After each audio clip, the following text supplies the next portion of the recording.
हैं। तो जैसा कि आपको पता है कि नया साल आ गया है और इस नए साल के नए दौर में आपको नई परीक्षा देने पड़ेंगे, मतलब आपकी बोर्ड पेपर बहुत नजदीक आ रही है और उस बोर्ड पेपर की तैयारी के लिए आप जोर शोर से लगे हुए हैं। उन्हीं बोर्ड पेपर के सीरीज में हम आज आपको यूपी बोर्ड 2023 जो अपने संत कबीर नगर में हुए थे पेपर, उन पेपर को सॉल्व कराने वाले हैं। तो चलिए आज उन पेपर को सॉल्व करते हैं, देखते हैं हमारा कितना ज्यादा टाइम लगेगा, कितने पेपर कितने क्वेश्चन को सॉल्व कर पाते हैं। यहाँ पे हम आपको अच्छे से अच्छे क्वेश्चन की तरफ सॉल्व कराएंगे, वो क्वेश्चन जो आपको यूपी बोर्ड 2023 में आए हुए थे। तो आपको क्वेश्चन इस साइड में दिखेंगे, हम आपको इस साइड में सॉल्व करेंगे। हमारे पास ये पूरा क्वेश्चन पेपर है, क्वेश्चन पेपर 2023, तो इसको हम सॉल्व करने वाले हैं। इसमें पहला क्वेश्चन दिया है, आसान से देख लेते हैं। पहला क्वेश्चन दिया है 731 बटे 625 है क्या यूपी बोर्ड 2023 का पेपर है। ये जो पेपर हुआ था,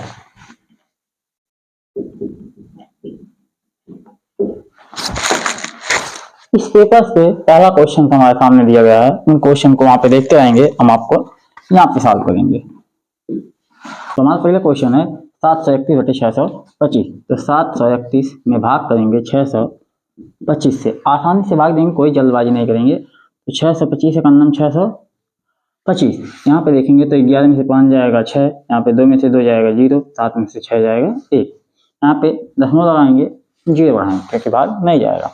फिर एक बार ले जाएंगे तो 625 बचेगा, थोड़ा फास्ट कैलकुलेशन करेंगे, 25 5 30 30 60 यानी 35 हो जाएगा। यहाँ पे हो जाएगा 10 में से 6 जाएगा 4, दशमलव लगाइए, 0 बढ़ाएंगे, 6 5 30, 6 7 42, 7 बार ले जा सकते हैं, लेकिन यहाँ पे हो जाएगा ज़्यादा क्योंकि 25 का 7 बार गुणा करेंगे तो फिर 100 से ज़्यादा, 150 से ज़्यादा हो जाएगा।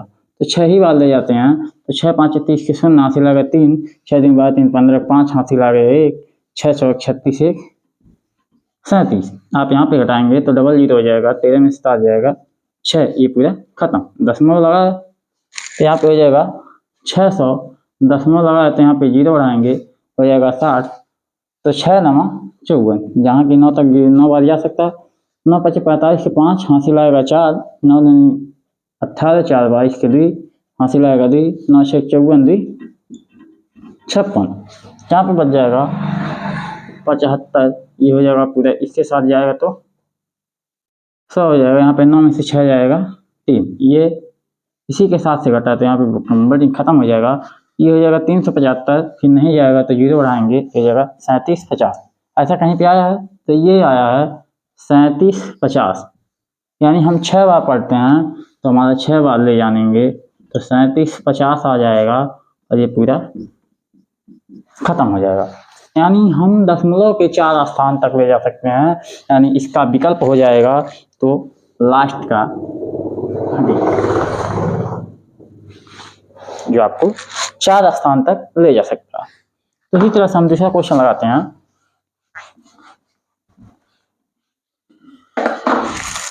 दूसरा क्वेश्चन कह रहा है कि बिंदुओं x, y और -x, -y, यानी दिया है दो बिंदु x, y और -x, -y, इनके बीच की दूरी निकालना है। तो इसके बीच की दूरी की फार्मूला होता है दूरी ऑफ ए बी। तो ये हो जाएगा x2 y2 हो जाएगा x1 y1। तो x2 -x1, तो x2 मतलब -x फिर -x का स्क्वायर, x2 -x1 का स्क्वायर प्लस y2 -y1 का स्क्वायर, यहाँ पे देख लेंगे आराम से।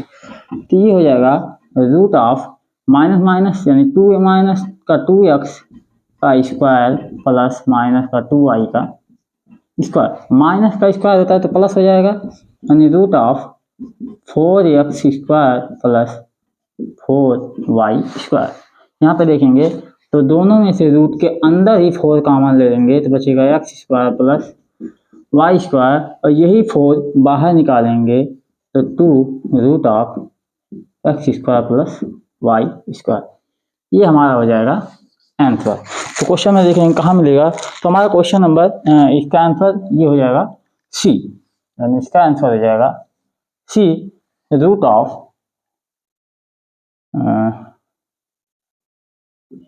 2 root of X square plus Y square, इतना हो जाएगा। तो इस तरीके से दूसरा क्वेश्चन सॉल्व हो जाएगा। तीसरे क्वेश्चन के बारे में देखते हैं। तो जैसा कि हम तीसरा क्वेश्चन लगाने वाले हैं, इसमें तीसरा क्वेश्चन दिया गया है कि दी गई संख्याओं में अभाज्य संख्या होगी। तो एक बात ध्यान देखेंगे कि थोड़ा टिपिकल क्वेश्चन है। तो 0, 1, 2 और 8, तो इसके बारे में कुछ भी नहीं कह सकते। ये 0 एक सम संख्या है जो हमेशा किसी न किसी संख्या से कट सकती है, और अभाज्य संख्या उसे कहते हैं जिसका केवल एक गुणनखंड हो, एक गुणनखंड हो, उसका गुणनखंड यानी फैक्टर एक से अधिक ना हो। तो इसमें देखेंगे तो एक के लिए तो कोई फैक्टर मान ही नहीं रखता, क्योंकि एक सभी का फैक्टर होता है, और एक का गुणनखंड निकालेंगे तो एक स्वयं आएगा, यानी इसको कोई फैक्टर में नहीं काउंट करते हैं। यानी 0 और 2 कट गया, तो 2 के लिए देखेंगे तो 2 के लिए एक फैक्टर आएगा 2, दूसरा फैक्टर आएगा 1, इसके अलावा कोई फैक्टर नहीं आएगा, यानी 2 का भी एक फैक्टर मिलेगा, इसको बोलेंगे अभाज्य संख्या। यानी तीसरे का हमारा आंसर निकल जाएगा सी, यानी 2।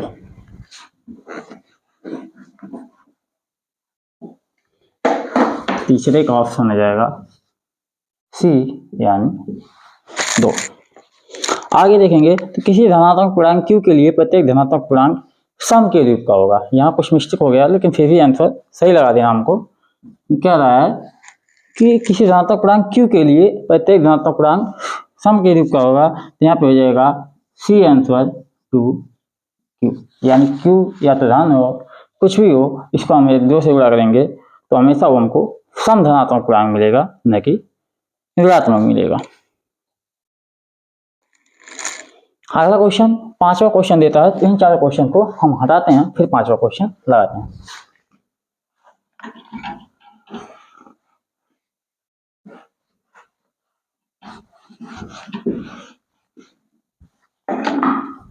हाँ, तो हमारा पांचवा क्वेश्चन कुछ इस प्रकार से होगा कि यदि साइन ए प्लस बी बराबर दिया है रूट ऑफ 3/2, रूट ऑफ 3/2 और कॉस ए माइनस बी दिया है रूट ऑफ 3/2। तो ए और बी का मान निकालना है। तो साइन ए बराबर रूट ऑफ 3/2, साइन के फॉर्म में देखेंगे साइन ए प्लस बी बराबर रूट ऑफ 3/2 का मान कितना होता है, तो साइन 60 डिग्री। यानी हम यहाँ से देखेंगे तो ए प्लस बी का मान निकलेगा 60 डिग्री। और ठीक इसी प्रकार से यहाँ पे हो जाएगा cos A minus B equal to cos 30 degree, यानी साइन 60 और कॉस 30 डिग्री का मान होता है। तो यहाँ ए माइनस बी निकल जाएगा 30 डिग्री। तो यहाँ पे हम देखेंगे समीकरण 1 व 2 से यदि ए प्लस बी बराबर 60 डिग्री है और ए माइनस बी 30 डिग्री है, तो यहाँ पे हम बी भी काट सकते हैं, यानी 2a बराबर हो जाएगा 90 डिग्री। तो ए बराबर हो जाएगा 45 डिग्री। और यहाँ पे ए 45 डिग्री हो जाएगा। तो हम देखेंगे यदि ए प्लस बी बराबर 60 डिग्री और ए का मान 45 हो जाएगा, तो क्या बी का मान हम नहीं निकाल सकते हैं? बी बराबर हो जाएगा 60 माइनस 45 यानी 15 डिग्री। यानी ए और बी का मान निकल जाएगा। इस पांचवें क्वेश्चन में ए और बी का मान निकल जाएगा। ए आंसर ये होगा 45 और 15 डिग्री। हमारा आंसर ए सही हो जाएगा। यहाँ पे ए का मान निकल गया और यहाँ पे बी का मान निकल गया। आसानी से देख लेंगे।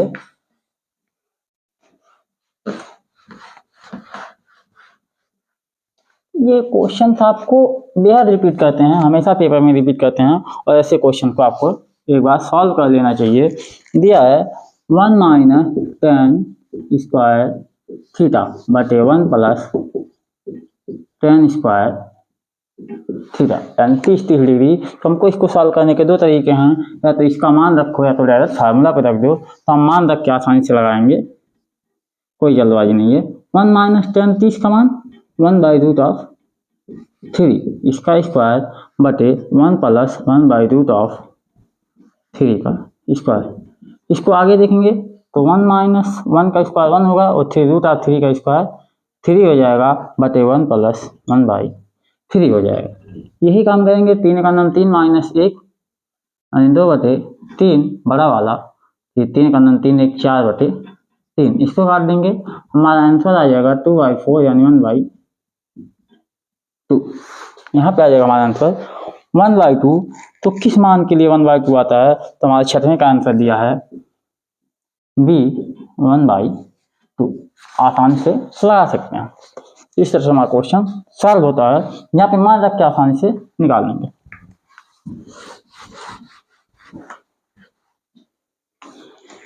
सातवां क्वेश्चन देखेंगे, ये बेहद महत्वपूर्ण क्वेश्चन है। यदि एक्स स्क्वायर, यदि समीकरण एक्स स्क्वायर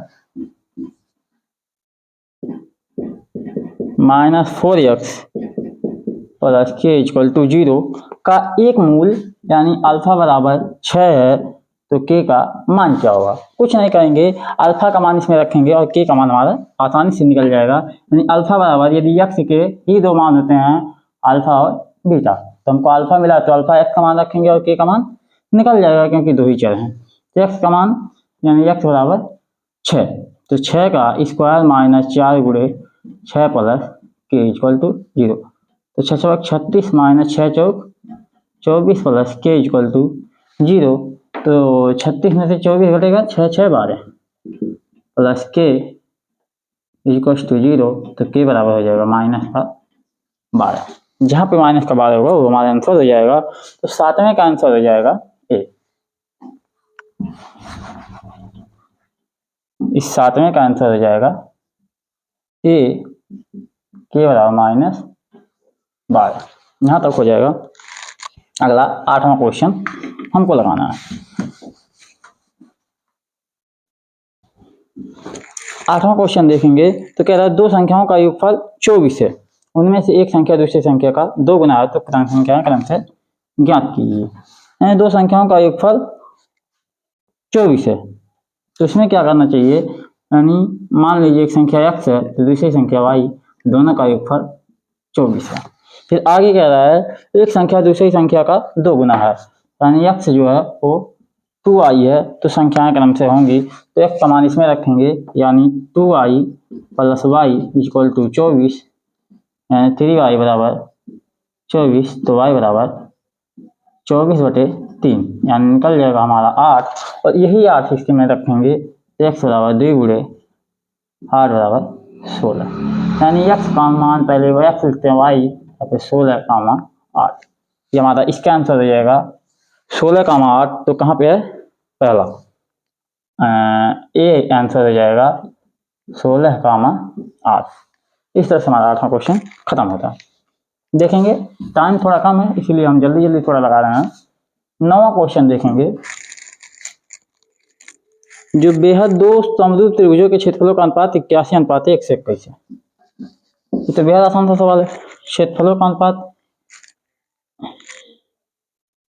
उनकी भुजाओं का अनुपात होगा। तो इसमें एक फार्मूला होता है, area of A B C बटे area of P Q R, यानी दो त्रिभुजों का क्षेत्रफलों का अनुपात उनके संगत भुजाओं के अनुपात के बराबर होगा। तो इसमें मान लेते हैं ए बी बटे पी क्यू। इसमें क्षेत्रफल दे दिया गया है 81 और 121, तो इनके क्षेत्रफलों का अनुपात निकालना है। तो ये सही निकलेगा 9 81 और 11 121, यानी ये क्षेत्रफलों का अनुपात है। तो उनकी भुजाओं का अनुपात क्या होगा? तो इनको काट देंगे, 9 9 81 और 11 121, 9/11, हमारा आंसर निकल जाएगा 9/11, जो यहाँ पे आसानी से निकल जाएगा। तो इसका आंसर हो जाएगा ए।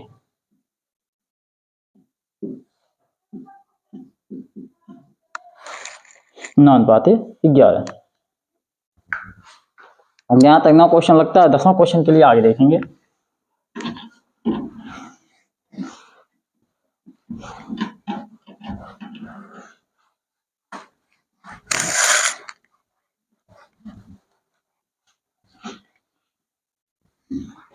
हाँ, तो 10वां क्वेश्चन है, ये भुजा वाले समबाहु त्रिभुज के शीर्ष से आधार पर लंब डाला गया तो लंब की माप, यानी समबाहु त्रिभुज के लंब की माप हो जाती है √3/2 है। इसके लिए लेकिन फिर से निकाल लेते हैं। एक समबाहु त्रिभुज हो गया, इसको निकालेंगे कैसे? समबाहु त्रिभुज मतलब ए और ए।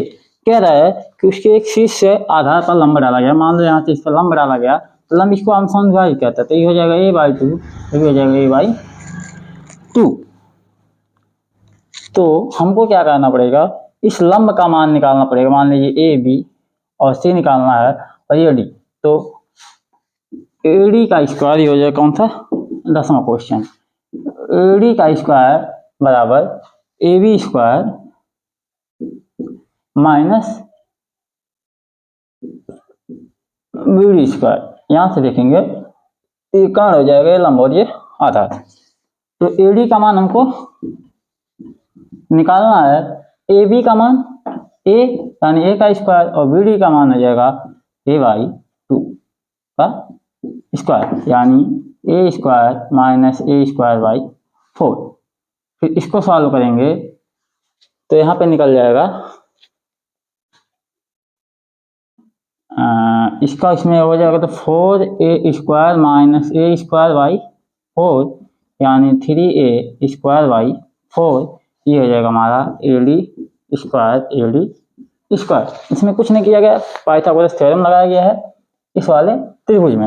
तो इसको एडी का मान हमको चाहिए, ना कि एडी स्क्वायर का। तो √3a स्क्वायर बाई 4 बाहर निकलेगा तो a/2 बाहर निकल जाएगा, यानी अंडर रूट में 3 आ जाएगा। तो इसको लिख सकते हैं √3/2a, √3/2a, जिसका आंसर नंबर हो जाएगा ये 10वें का आंसर हो जाएगा √3/2, जो आंसर नंबर है ए मात्रा। यानी इसमें पाइथागोरस थ्योरम लगाएंगे, आसानी से आ जाएगा। आगे देखेंगे।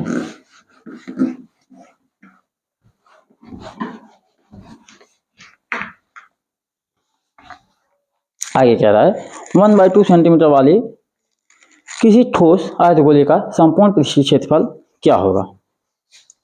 यानी ग्रामा कह रहा है कि डी बराबर दिया 1/2, तो यहाँ से आर का मान निकालेंगे 1/2 × 2 यानी 1/4। आर का मान हो जाएगा। तो इस आयतगोले का संपूर्ण पृष्ठीय क्षेत्रफल, तो संपूर्ण पृष्ठीय क्षेत्रफल यानी गोले का संपूर्ण पृष्ठीय क्षेत्रफल 4πr स्क्वायर, और उसके बाद इसका निकल जाएगा आयतगोले का तो 2πr स्क्वायर। लेकिन संपूर्ण पृष्ठ दिया है तो एक ऐसे निकालते हैं, तो इसका निकल जाए 2πr स्क्वायर और इसका 1 पाई 3πr स्क्वायर। तो इसके निकालेंगे संपूर्ण क्षेत्रफल निकलेगा 3πr स्क्वायर, यानी 3 पाई का मान 22/7, यानी हमको देख लेंगे पाई का मान पाई ही रहने देंगे क्योंकि ऑप्शन में पाई ही रखा है। आर का मान देखेंगे तो 1/4 का स्क्वायर, तो हो जाएगा 3π/4 या 16 यानी 3π/16। इसका आंसर नंबर हो जाएगा बी 3/16 पाई सेंटीमीटर स्क्वायर। ये हमारा क्वेश्चन है 2023 के यूपी बोर्ड जो संत कबीर नगर में हुए थे, तो उस पेपर से लेके मिला के सॉल्व कर सकते हैं। इतना आ जाएगा। एक बार ध्यान से देख के इसको करेंगे 3/16 पाई सेंटीमीटर स्क्वायर। ये हमारा हो जाएगा 11वां क्वेश्चन।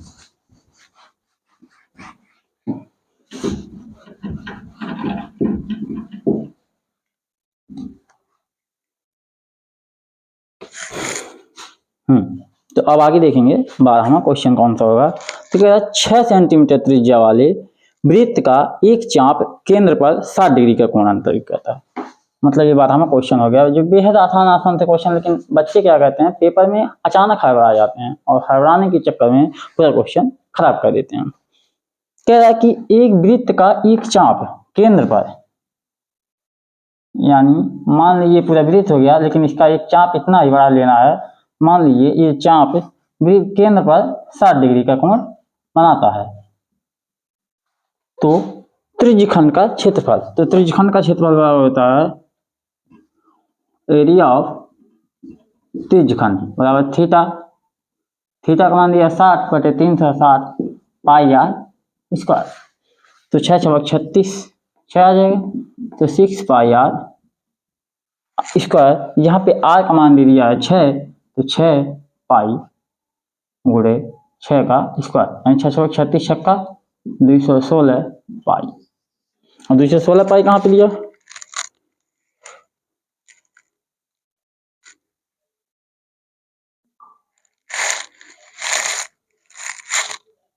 क्या होगा, थोड़ा यहाँ पे दिक्कत हो गया होगा, चलिए इसको देखते हैं। फार्मूला तो यही लगेगा,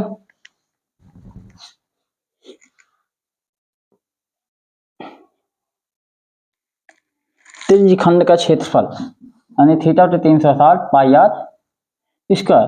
तो 6 छक 36 यानी 1/6 गुणे पाई गुणे 6 का स्क्वायर। अच्छा इसको कर देंगे तो ये जाएगा 6 पाई। हम वहां पे क्या किए थे, सबको गुणा कर दिए थे, ये नीचे आ जाएगा 6, इससे कट जाएगा, बचेगा 6 पाई, यानी ये हमारा हो जाएगा ऑप्शन नंबर सी, यानी 12वें का C option number 6 pi square.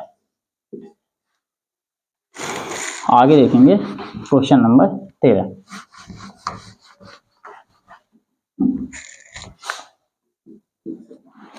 तेरह क्वेश्चन कह रहा है एक समकोण त्रिभुज का कर्ण और आधार क्रम से 7.5, कर्ण 7.5 और आधार 4.5, तो इसके लंब की भुजा की माप ज्ञात कीजिए। यानी लंब ये आसानी से निकल जाएगा, तो लंब का स्क्वायर बराबर कर्ण स्क्वायर माइनस आधार स्क्वायर, आधा स्क्वायर। तो कर्ण का स्क्वायर निकल जाएगा हमारा 7.5 का स्क्वायर माइनस 4.5 का स्क्वायर। इसको आसानी से निकाल सकते हैं, 5 पचे 25, 25 तो 5 हो जाएगा, इसका 5 पचे 25 तो 5, यानी 5 में से इसके आगे का अंक हम नहीं निकालेंगे, 5 में से 5 जिस ऑप्शन में 0 होगा उसको भी निकाल सकते हैं। तो यहाँ पे देखेंगे तो निकल जाएगा, इसको पूरा वही कर देंगे, 2 ऑप्शन निकलेगा। चलिए ठीक है, पूरा करते हैं। तो इसको आसानी से वाला गुणा सीखे होंगे ना, तो इसका गुणनफल निकालना, तो 5 पचे 25 लिख दें, इसके लिए 25 लिख दें, और इसका 8 7 56, तो इतना लिख सकते हैं। तो इस तरीके से 56 25 और 2 अंक पे दशमलव माइनस 5 और 20 25, तो 25 25 खत्म हो जाएगा, बचेगा 0, और 56 में से 20 घटेगा तो हो जाएगा 36 ये हो जाएगा अंडर रूट में, तो इसका मान निकलेगा 6, यानी आराम से निकाल लेंगे। लंब बराबर कर्ण स्क्वायर माइनस आधार स्क्वायर, इसका मान आ जाएगा 6 सेंटीमीटर स्क्वायर, जो ऑप्शन नंबर हमारा है डी, तो बी नंबर ऑप्शन सही हो जाएगा। आपको क्वेश्चन आसानी से दिखेगा तो कोई दिक्कत नहीं है, आराम से सॉल्व करेंगे। बस ये तरीका बता दे रहे हैं कि इसी फार्मूले पर लगेगा और कैलकुलेशन करके निकाल सकते हैं। तो चलिए देखते हैं 14 क्वेश्चन, इसको हटाते हैं।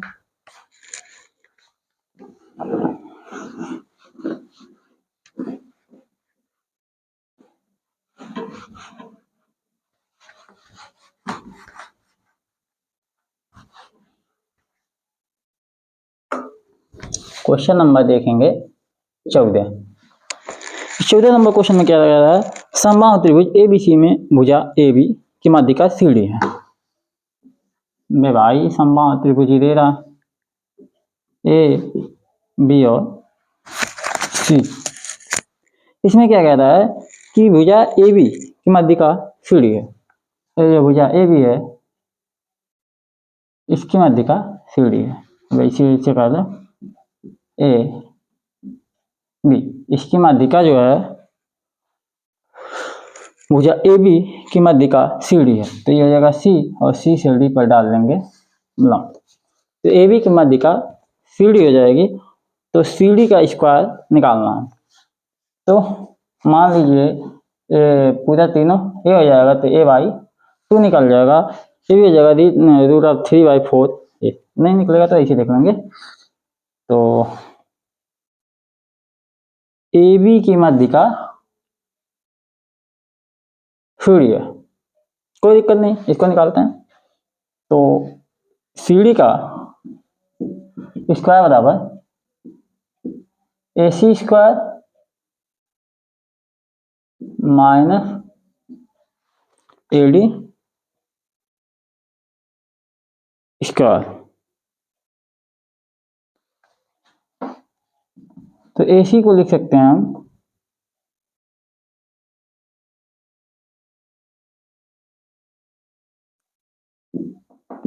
ए B square minus A D को लिख सकते हैं ए बी बाई 2 का स्क्वायर, क्योंकि ये पूरा ए बी हो जाएगा, ए बी का आधा ए डी होता है, तो ए डी का स्क्वायर ये हो जाएगा A B square minus A B square by 2 या 4। इसको करेंगे तो 4 A B square minus A B square by 4, यानी 5 में से 3 जाएगा 3 ए बी स्क्वायर बाई 4। तो यहाँ से कट जाएगा 3/4 ए बी स्क्वायर। इसका ऑप्शन नंबर हो जाएगा बी 3/4 ए बी स्क्वायर। आसानी से लग जाएगा। क्या कहना है यार, इसको ए बी का आधा कर देंगे, तो इसका मान कारण बराबर लंब स्क्वायर प्लस आधा स्क्वायर, यहाँ पे लंब बराबर कारण स्क्वायर प्लस लंब स्क्वायर बराबर कारण स्क्वायर माइनस आधा स्क्वायर, ये वाला फार्मूला लगा देंगे। तो 14 नंबर क्वेश्चन आसानी से खत्म हो गया। 15 कह रहा 12 व्यक्तियों का भार, 12 व्यक्तियों के भार का समांतर माध्य 45/6 है, यानी समांतर माध्य बराबर होता है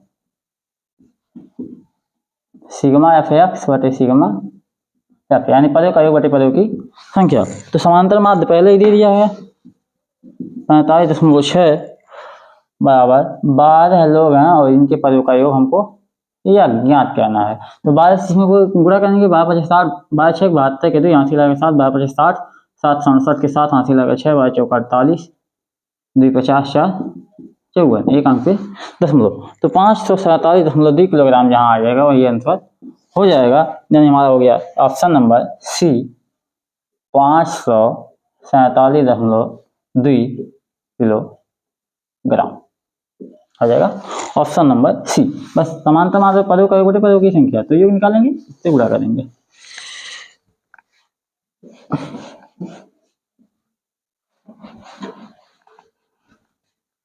पंद्रह का हो जाएगा सी ऑप्शन 547.2 सेंटीमीटर स्क्वायर।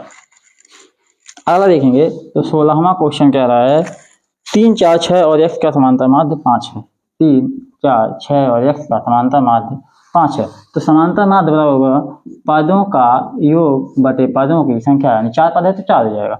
तो इसको देख लेंगे, समांतर माध्य 5 है तो x का मान, तो इसका इसके साथ गुणा कर देंगे, यानी 6 4 10 3 13 प्लस x बराबर 4 5 20, यानी x बराबर हो जाएगा 20 7। इसको उधर ले जाएंगे घट जाएगा, यानी x का मान आ जाएगा 7, यानी ये ऑप्शन नंबर हमारा हो जाएगा सी 7।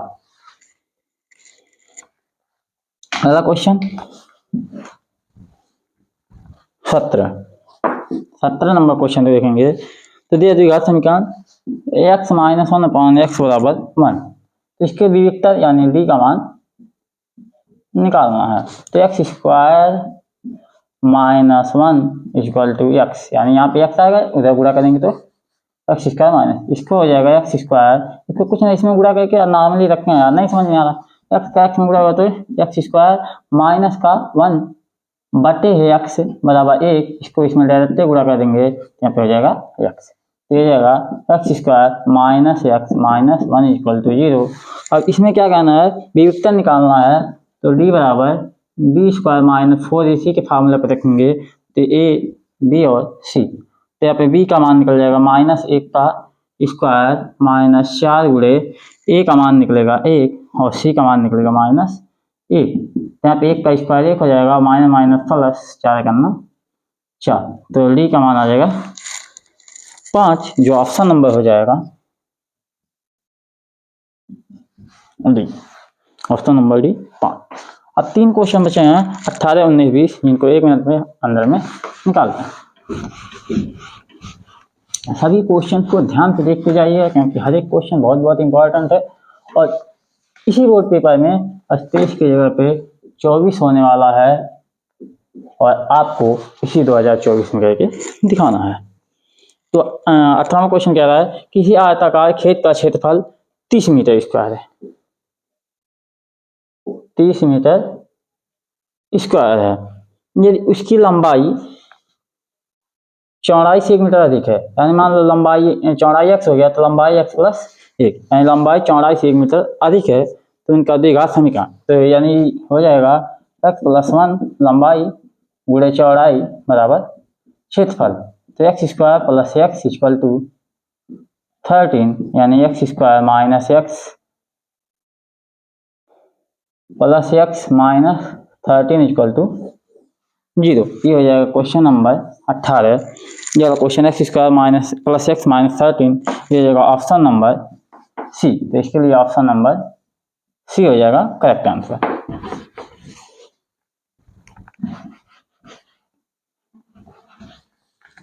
आगे देखेंगे क्वेश्चन नंबर 19। 19 क्वेश्चन कह रहा है ही बारंबारता बंटन के लिए माध्यक और माध्यक क्रम से इतने इतने हैं, तो बंटन के लिए बहुलक क्या होगा।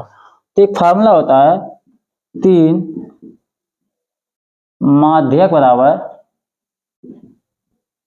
बहुलक प्लस 2 माध्य। ये क्वेश्चन बहुत आता है, यानी एक टिपिकल सा क्वेश्चन है, लेकिन इसको देखते नहीं है। हमको बहुलक का मान पूछा है, माध्य और माध्यक, तो माध्यक दिया है 25.8 गुणे 3 कर देंगे बराबर बहुलक का जगह खाली रहेगा 2 गुणे माध्य का मान दे दिया है 26.1।